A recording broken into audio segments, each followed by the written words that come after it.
कि बन के हमारा जिंदगी कि बन के हमारा जिंदगी में आ गलिया जोर पड़े सावर न गोर पड़े कि जैसन सोचले रहनी वैसन कियावा मोर पड़े सावर न गोर पड़े कि छोड़े हर पातर मोर छोड़े छोड़ पड़े सावर न गोर पड़े। अच्छा उनकी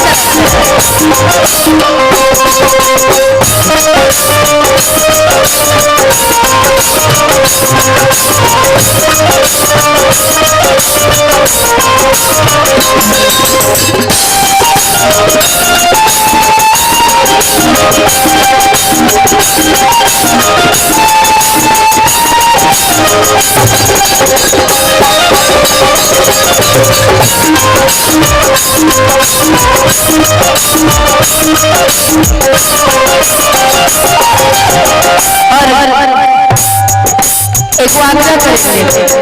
कृपया मंच पे नहीं चढ़िएगा कोई भी रहे, अच्छे से आइए अच्छे से जाइए, कोई दिक्कत नहीं है। प्यार आशीर्वाद मान सम्मान यादव परिवार है, यादव घराना है, इसलिए कोशिश यही कीजिएगा कि कोई भी तरीके का अभद्रता ना हो, चाहे वो कोई भी रहे।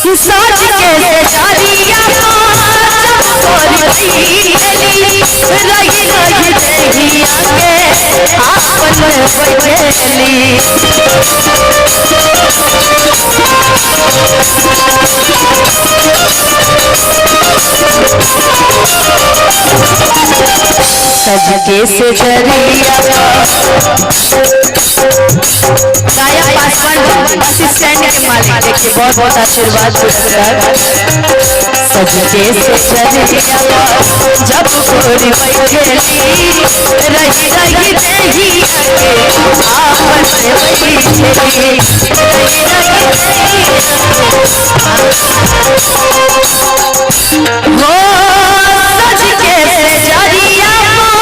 जब गोरी बैठेली रही रही देही आके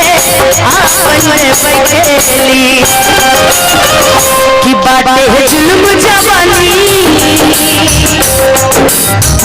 कि बाटे जुल्म जवानी चंदा के चकोर मरे सावर लगोर मरे जैसन सोचले रहनी वैसन कियावा मोर बारे जैसन सोचले रहनी